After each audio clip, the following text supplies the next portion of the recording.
السلام عليكم ورحمة الله وبركاته.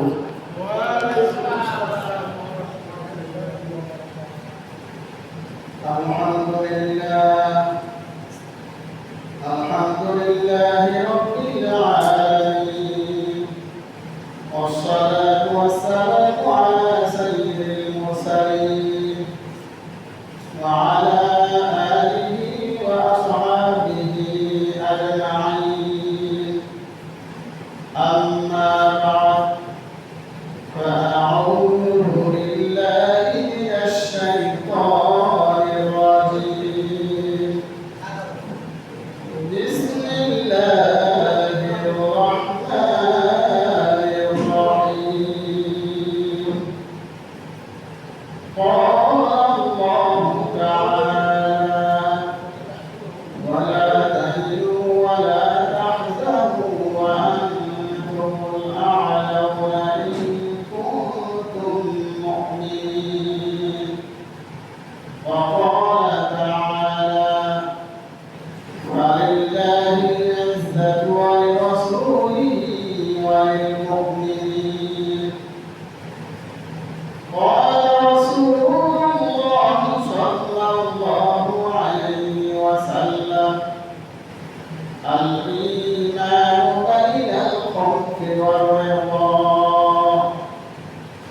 وقال رسول الله صلى الله عليه وسلم: لا يؤمن أحدكم حتى أكون أحب إليه من والده وولده والناس أجمعين، أو كما قال عليه الصلاة والسلام.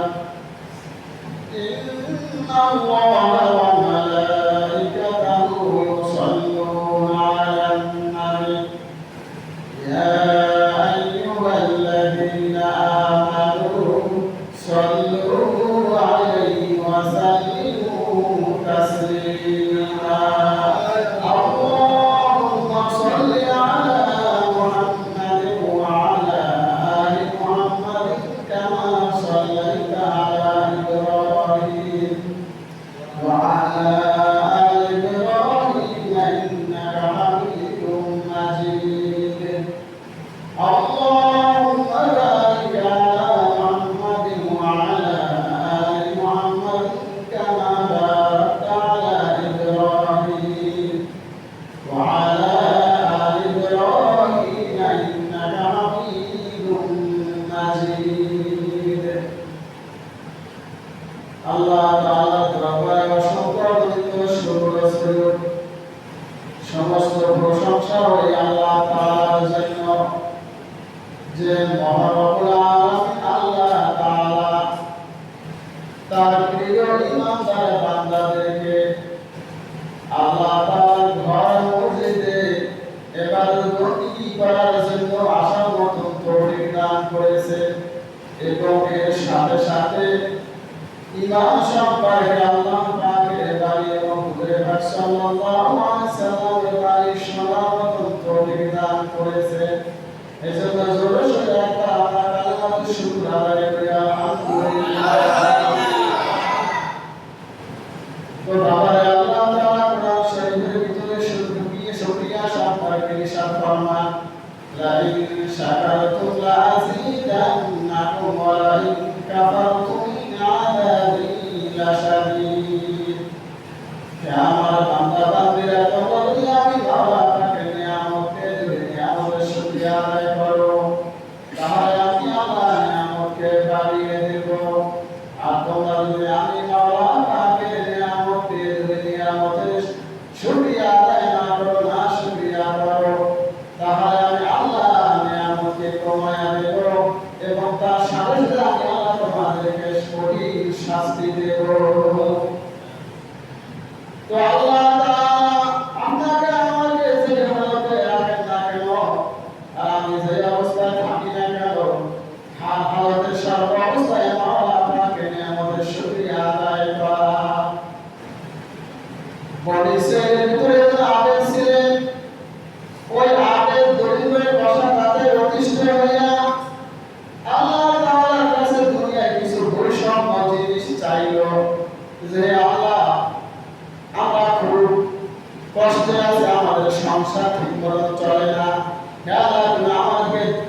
দুনিয়ার কিছু আয় মাওলা বৈষম্য জিনিস দান করো যাতে আমরা আমাদের সংসারটা যখন ভালোভাবে চলতে পারে তখন আল্লাহ তাআলা একটি গাইবী আওয়াজ দিয়া ওই আবেদকে বলল, হে আমার ওলি, হে আমার আবেদ, তুমি অমুক বিয়াবানে যাও, ময়দানে যাও, মাঠে যায় আমি আল্লাহ তাআলার কাছে তোমার দুই হাতকে উত্তোলন করিয়া প্রসারিত করিয়া আমি আল্লাহ তাআলার কাছে চাও, আমি আল্লাহ তাআলা তোমাকে দান করব।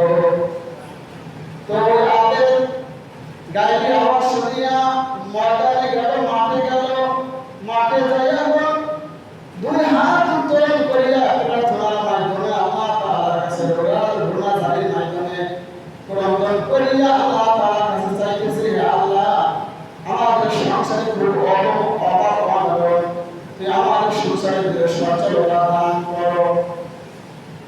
তো ওই আবেদ কাঁদতেছে আল্লাহ তাআলার কাছে তার মনের বাসনা আল্লাহ তাআলার কাছে বলতেছে। তো কিছুক্ষণ পরে দেখতেছে ওই আবেদ তার দুই হাতে দুইটা মুক্তা আসিয়া পড়ছে। তখন সে মোনাজাত করিয়া ওই মুক্তা দুটিকে নিয়ে ঘরে আসলো। আসার পরে ওই আবেদা তার স্ত্রীকে বলতেছে, হে আমার স্ত্রী, দেখো আল্লাহ তাআলার কাছে দুনিয়া কিছু বৈষম্য জিনিস চাইছি, তো আল্লাহ তাআলা আমাদের দুজনকে দুটা মুক্তা দান করছেন, আমাদের সংসারে আর কোনো অভাব অনটন থাকবে না। তো আবেদা রাত্রে ঘুম চাইতেছিলেন এবং স্বপ্নে দেখতেছে যে একটি ঘর, বিল্ডিং এর ঘর, এবং ওই ঘরের সামনে আমরা যেভাবে দুনিয়ার ভিতরে বৈঠকখানা বানাই, এই পাশে ওই পাশে, ডান পাশে বাম পাশে, তেমনিভাবে দেখতেছে একটি ঘরের সামনে দুইটা বৈঠকখানা, একটা হলো সামনের বৈঠকখানা আর একটা হলো রুমার বৈঠকখানা।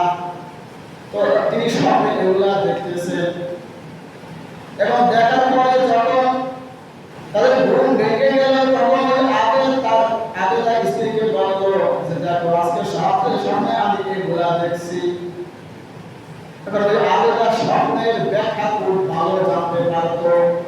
এবার ওই আবেদা তার স্বামীকে বলল, স্বামীকে বলল যে দেখো আমরা দুনিয়ার ভিতরে একটু কষ্ট পাই, আল্লাহ তাআলার কাছে দুনিয়ার কিছু বৈষম্য জিনিস চেয়েছি, যার কারণে আল্লাহ তাআলা আমাদেরকে দুনিয়ার ভিতরে দিয়া দিয়েছে, আখিরাতে আমরা কিছু পাবো না।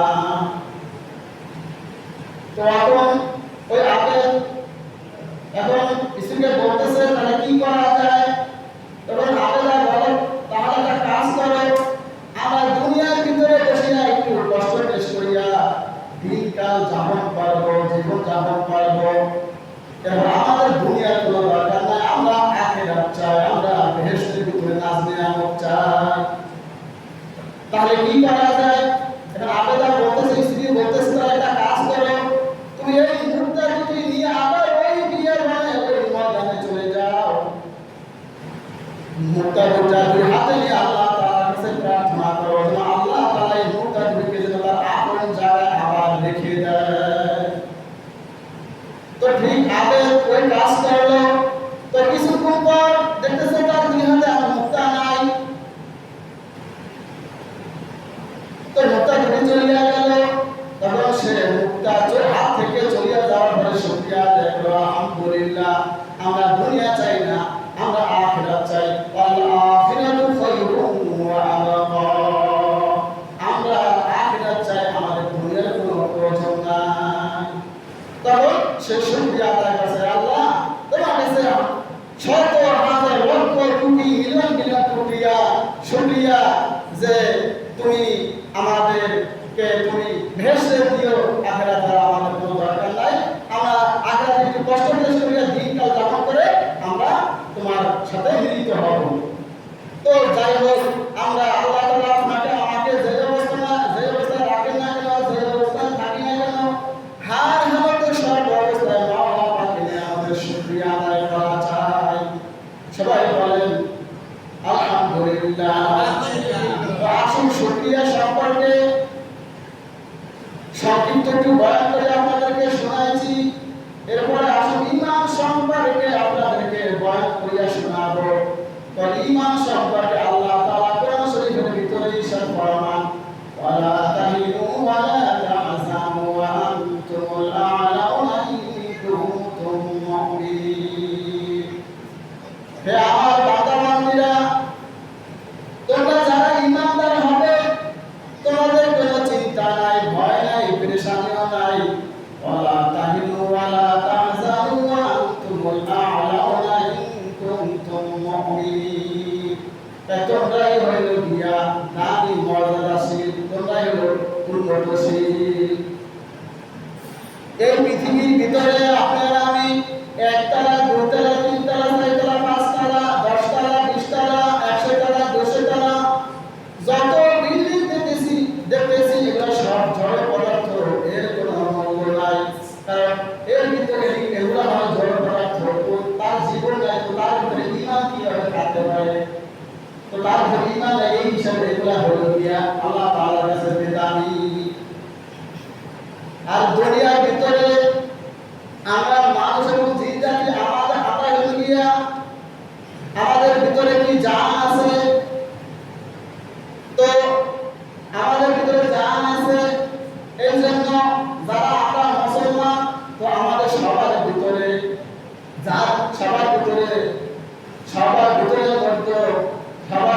যার ভিতরে ঈমান আছে ওই ব্যক্তি হইলে আল্লাহ তাআলার কাছে দামি।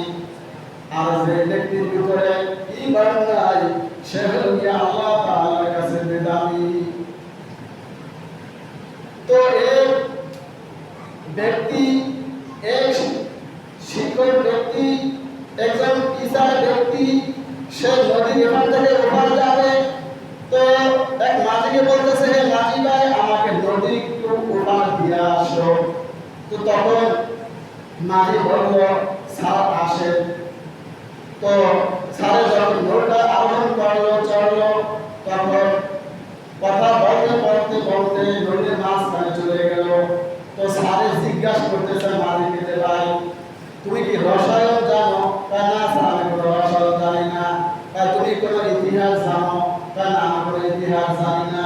তুমি কি ভূগোল জানো? না, আমি কোনো ভূগোল জানি না। তখন স্যারে বলতেছে, তোমার জীবনের সবার যা আছে সবই মিথ্যা। এখন মাঝি ভাই ওই স্যারকে বলতেছে যে, স্যার তাহলে আপনি কি সাঁতার জানেন? না, আমি কোনো সাঁতার জানি না। তা বলতেছে, তাহলে আপনার জীবনের বাগানে সবই মিথ্যা। এই কথা বলতে বলতে এই পর্যায়ে একটি দুর্লা বাতাস আসিয়া ওই নৌকাটাকে ভুল করে ফেলে দিল। তো স্যার, সে তো সাঁতার জানতো না। তো সেখানে ওই নদীর মাঝখানে পানি খাইতেছে, হাবুডুবু খাইতেছে, পানি খাইয়া হাবুডুবু খাইতেছে। আর এক পর্যায়ে ওই নদীর মাঝখানে মারা গেলেন। তো সাঁতার সে জানে না, যার কারণে সে পানির ভিতরে মরিয়া বেদামি হয়ে গেছে। আর ওই মাঝি ব্যক্তি সে সাঁতার কাটিয়া উপরে উঠিয়া গেছে। তো সে সাঁতার কাটিয়া উপরে আসিয়া সে দামি হইয়া গেছে।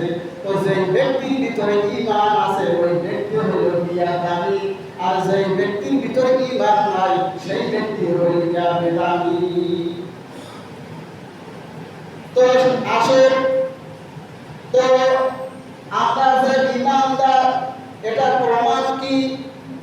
এটা আল্লাহর হাবিব জনাব মুহাম্মদ রাসূলুল্লাহ সাল্লাল্লাহু আলাইহি ওয়াসাল্লাম হাদিস শরীফের ভিতরে ইরশাদ ফরমান, হে সাহাবারা, তোমরা যাদেরকে দেখবা মসজিদ আবাদের মেহনত করে, অর্থাৎ 5 ওয়াক্ত আযান দিলে নামাজ পড়ার জন্য মসজিদে আসে, তা তোমরা তাদেরকে ঈমানদার বলিয়া সাক্ষী দিও। কোন ব্যক্তি ঈমানদার আর একজন ঈমানদারের আলামত কি? আল্লাহ হাবিব জনাব মুহাম্মদ রাসূলুল্লাহ সাল্লাল্লাহু আলাইহি ওয়াসাল্লাম সাহাবাদেরকে বলল, হে আমার সাহাবারা, তোমরা বলতে পারো ঈমানের আলামত কি? আর একজন ব্যক্তি যে ঈমানদার, তার ভিতরে ঈমান আছে, এর আলামত কি? তখন সাহাবারা বলে, ইয়া রাসূলুল্লাহ, ইয়া হাবিবাল্লাহ, আমরা জানি না, আল্লাহ আল্লাহর রাসূলই ভালো জানে। তখন আল্লাহর হাবিব জনাব মুহাম্মদুর রাসূলুল্লাহ সাল্লাল্লাহু আলাইহি ওয়াসাল্লাম ফরমান বলেন, বাজার দেখবা তোমাদের অন্তরের ভিতরে অনেক সময় এমন কিছু ফাসেক ফুজুর অর্থাৎ গালি-গালাজের কথা মন থেকে, হৃদয় থেকে উত্থাপন হয়, ওঠার পরে কিন্তু তোমরা এই গালি-গালাজ, এই ভাষা কথাগুলো কিন্তু তোমরা মুখ দিয়া বলো না। বা যে ব্যক্তির অন্তরের ভিতরে এভাবে গালি-গালাজ জবানে আসে, এবার জবানে আসার পরে এই সমস্ত ভাষা কথা, খারাপ কথা বলে না, তাই ওই ব্যক্তি হইল ঈমানদার। ওই ব্যক্তির ভিতরে ঈমানের আলামত আছে, তাই ওই ব্যক্তি হলো কি? ঈমানদার। তো বর্তমান জমানায় তা ঈমান রাখা এত দুষ্কর, কষ্টকর, তাই হাতের ভিতরে গরম আঙ্গার রাখলে যেভাবে কষ্ট হয়, তাই বর্তমান জমানায় ঈমান রাখা এত দুষ্কর, এত কষ্টকর। আর কিছু পাতা যদি পানি থাকে, আর বাতাস আসলে কিছু পাতার পানি যেভাবে টলমল টলমল করতে থাকে, বর্তমানে আমাদের ঈমান এইভাবে টলমল করতে আছে। সকালে ঈমান আছে, বিকালে নাই, বিকালে আছে, সকালে নাই, দিনে আছে, রাত্রে নাই, রাত্রে আছে, ঈমান নাই, দিনে নাই।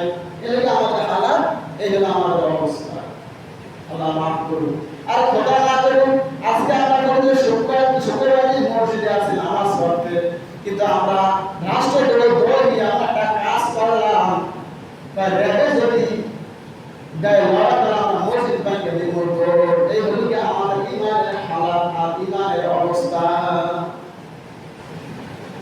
তো যাই হোক, আমরা যখন রোহের জগতে ছিলাম, তখন আমাদের সকলের সোলা ঈমান ছিল। তখন আল্লাহ তাআলা আমাদের সবাইকে একত্র করিয়া বলেন, হে আমার বান্দা বান্দীরা, আমি মাওলা তোমাদেরকে খাওয়াই, আমি মাওলা তোমাদেরকে পালি, তোমরা এই কথা স্বীকার করো, বিশ্বাস করো। তখন আমরা ওখানে সিগনেচার দিয়ে আসি, মুখে স্বীকারোক্তি দিয়ে আসি, জি আল্লাহ, আপনি আমাদেরকে খাওয়ান, আপনি আমাদেরকে পালেন, আপনি ছাড়া কোনো আমাদের রব নাই। তখন আমাদের রোহের জগতে সোলানি ঈমান ছিল। যখন আমরা রোহের জগতের থেকে যখন এর মায়ের একদমে আসলাম, পেটে আসলাম, উদরে আসলাম, তখন আমি মায়ের নারের সাথে মুখ লাগাইয়া আমি খাইতেছি। এখন আর আল্লাহ খাওয়ায় না, এখন আমি নিজে খাই। সোলানি ঈমানের কুনিয়ে গেলে চাইরানি। আবার যখন আমি মায়ের একদম থেকে যখন আমি এই দুনিয়াতে আসলাম, তখন দেখি যে এখন আমি খাই না, এখন মা আমার মাওকে তার ফেরেশতার সাথে লাগাইয়া তিনি আমাকে মিল্ক পান করাইতেছেন, দুধ পান করাইতেছেন। এখন আছে 12 ঈমান, এই 12 ঈমানের থেকে দুনিয়া গেল সায়ানি, আছে মোট 8 আবার যখন আমি বড় হইলাম, তখন দেখতেছি যে বাবা ব্যাগ নিয়ে বাজারে যাইতে আছে। এখন আর মাও খাওয়ায় না, এখন খাওয়ায় আব্বাই, বাবাই খাওয়ায়। আগামী ঈমানের দুনিয়া গেল সাইরানি, আর এখন আছে সাইরানি। এখন এই সাইরানি ঈমান নিয়ে না হলে নদীর উপর যাইতে, না হলে নদীতে পার আসতে, এখন এই নদীর মাঝখানে এই সাইরানি ঈমান নিয়ে আপনার আমি এইভাবে হাঁটু খাচ্ছি, খাইতেছি। এই হলো আমার ঈমানের হালাত অবস্থা। তো যাই হোক, বাবারে বেশি ধরে নয়, হযরত শাহজালাল রহমাতুল্লাহ আলাইহি ঈমানের শক্তি কেমন ছিল যে বলা হইতেছে যে রাজা গোবিন্দের জামানায় এক মুসলমানের বাড়িতে একটি গরু জবাই দিয়েছে। তো গরু জবাই দেওয়ার কারণে গরুর গোশত একটু গোশত একটি কাকে দিয়া রাজা গোবিন্দের বাড়িতে ফেলাইছে। এখন যার কারণে রাজা গোবিন্দ সে গরুর গোশত থেকে তার মাথা গরম হয়ে গেছে, মেজাজ খারাপ হয়ে গেছে। তখন তিনি তার সেনা সৈন্যদেরকে অর্ডার দিয়েছে, দেখো আমার এই রাজ্যের ভিতরে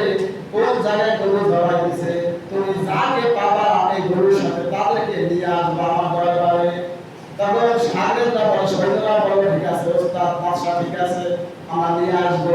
তো তারা দেখতেছে এক মুসলমানের বাড়িতে এরকম গরু চাপা দিছে, সেখান থেকে এক টুকরা গোশতটাকে নিয়ে রাজা গোবিন্দর বাড়িতে হারাইছে। তো এখন সে রাজা গোবিন্দ ওই মুসলমানদের সবাইকে ডাকিয়া দিয়ে তাদের সবাইকে হত্যা করিয়া দিলেন। তখন মুসলমানদের একটা লোক, মুসলমানদের ভিতরে একটা লোক জীবিত ছিল।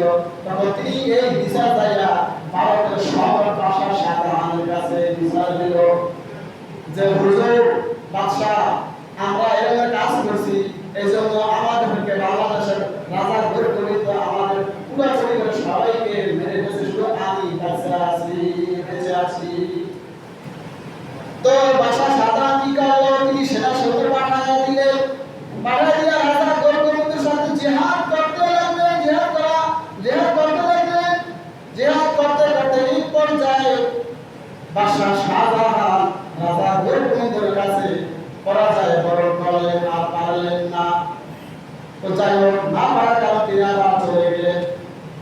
তো এই মুসলমান সন্তান লোকটাকে এখন কি করবে, তিনি যাইয়া ভারতের খাজা আজমির শরীফের খাজা মঈনুদ্দিন চিশতি রহমাতুল্লাহ আলাইহির কাছে বিচার দিলেন যে হুজুর, যে আমরা মুসলমান, আল্লাহ তাআলা আমাদের যে গরু হালাল করেছেন, আমরা গরু জবাই দিয়া খাই।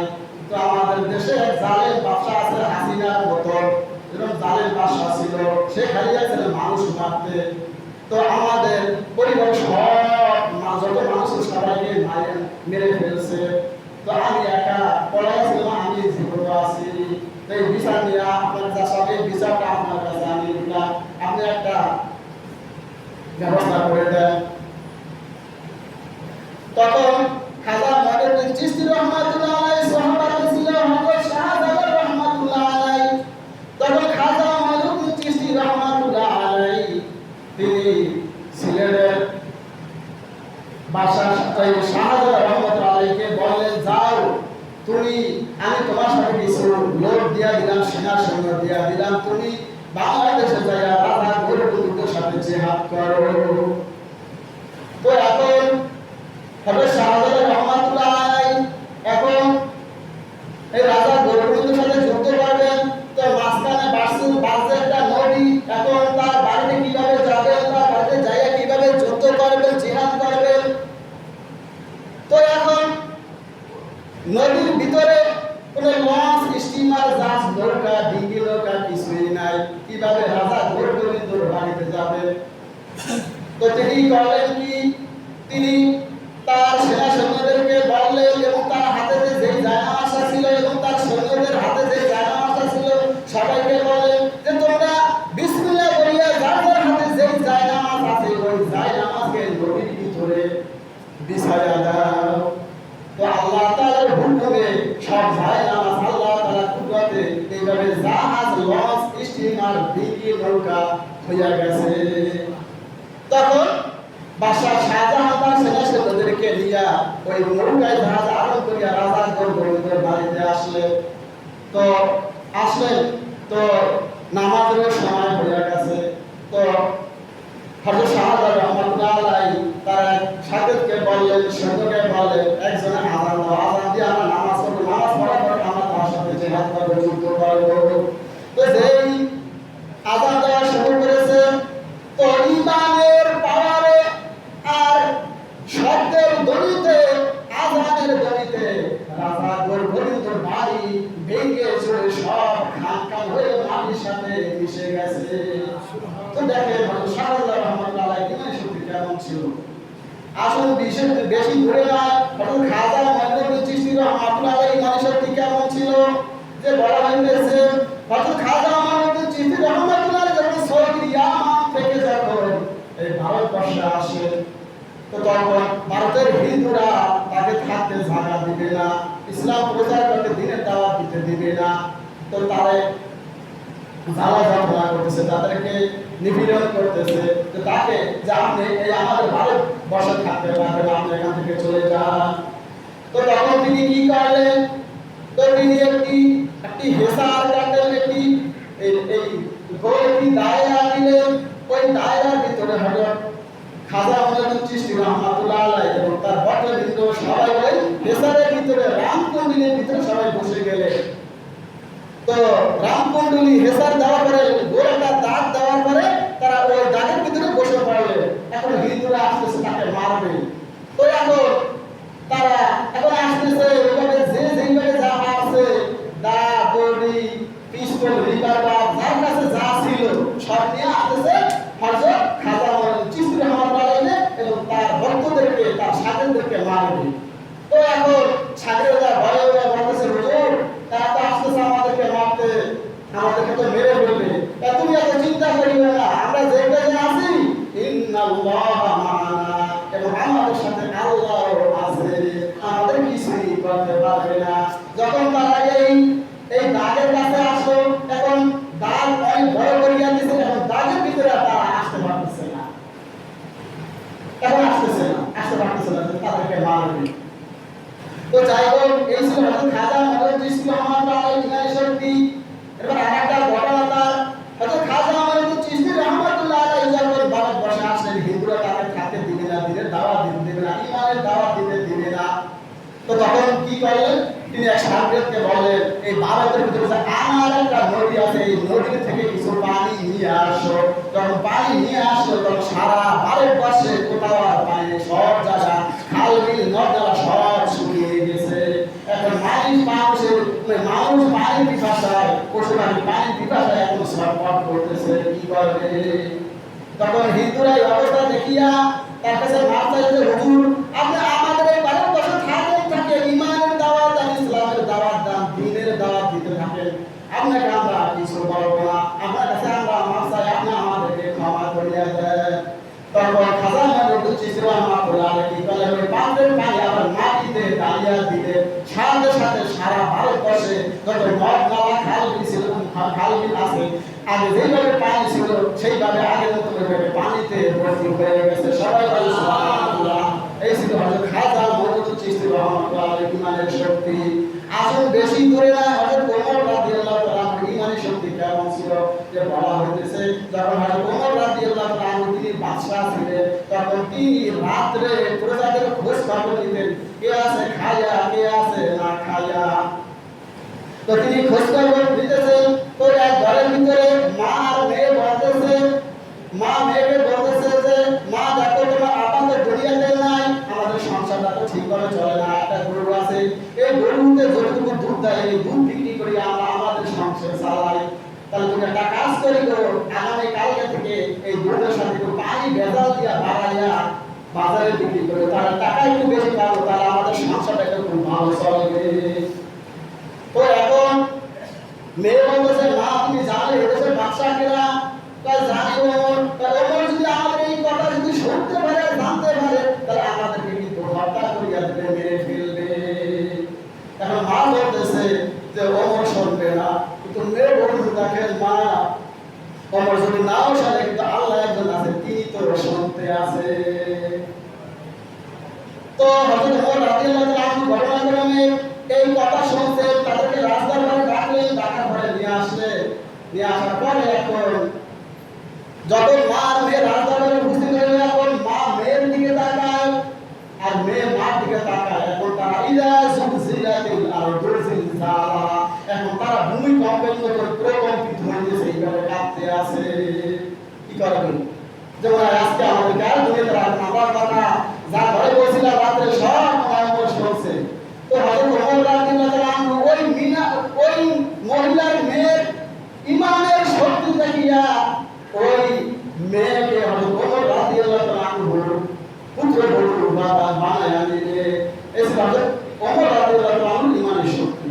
আসলে বেশি দূরে নয়, আমাদের মহানবী মুহাম্মদ সাল্লাল্লাহু আলাইহি ওয়াসাল্লাম ইমানের শক্তি কেমন ছিল, ইমানের শক্তি কেমন ছিল তাই বলা হয়েছে আমাদের মহানবী সাল্লাল্লাহু আলাইহি ওয়াসাল্লাম দুনিয়াতে বসিয়া এই শাহাদাত আঙ্গুল দ্বারা চন্দ্রকে ইশারা করছে, যার ইমানের পাওয়ারে আর হাতের শাহাদাত আঙ্গুলের ইশারায় চন্দ্র দ্বিখণ্ডিত হয়ে গেছে। সবাই বলেন সুবহানাল্লাহ। তো বলতেছিলাম আল্লাহর হাবিব জনাবে মুহাম্মদ রাসূলুল্লাহ সাল্লাল্লাহু আলাইহি ওয়াসাল্লাম হাদিস শরীফের ভিতরে ইরশাদ ফরমান আল ঈমান বাইনাল খাউফি ওয়ার রিদা, তাই ঈমান থাকে ভয় এবং আশার মাঝখানে। কিভাবে একটি উদাহরণ দিয়া আমাদেরকে সুন্দরভাবে বুঝাইয়া দিতেছে। যে হয়তো আমার রাতের বেলা আমি যখন বিছানায় রাতে ঘুমাইতে চাইতেন তখন তিনি হিসাব নিকাশ করতেন যে আজকে আমি আমার দ্বারা কয়টি গুনার কাজ হয়েছে আর কয়টি সওয়াবের কাজ হয়েছে। যখন তিনি হিসাব নিকাশ করিয়া দেখতেন যে গুনার চাইতে আমার সওয়াবের কাজ বেশি হয়েছে তখন তিনি আশা করতেন আল্লাহ তাআলার কাছে আমার মনে হয় জান্নাতি। আবার যখন তিনি হিসাব নিকাশ করিয়া দেখতেন যে না আজকে আমি আমার দ্বারা সওয়াবের চাইতে গুনার কাজ বেশি হয়েছে তখন তিনি ভয় করতেন আমি ওই মনে হয় জাহান্নামী। ওর ঈমান থাকে ভয় এবং আশার মাঝখানে। তো যাই হোক আল্লাহ তাআলা আমাদের সবাইকে বেশি বেশি করিয়া ঈমানের উপরে অবিচল অটল থাকার মতন তৌফিক দান করুন। ওয়া আখিরু দাওয়ানা আলহামদুলিল্লাহি রাব্বিল আলামিন।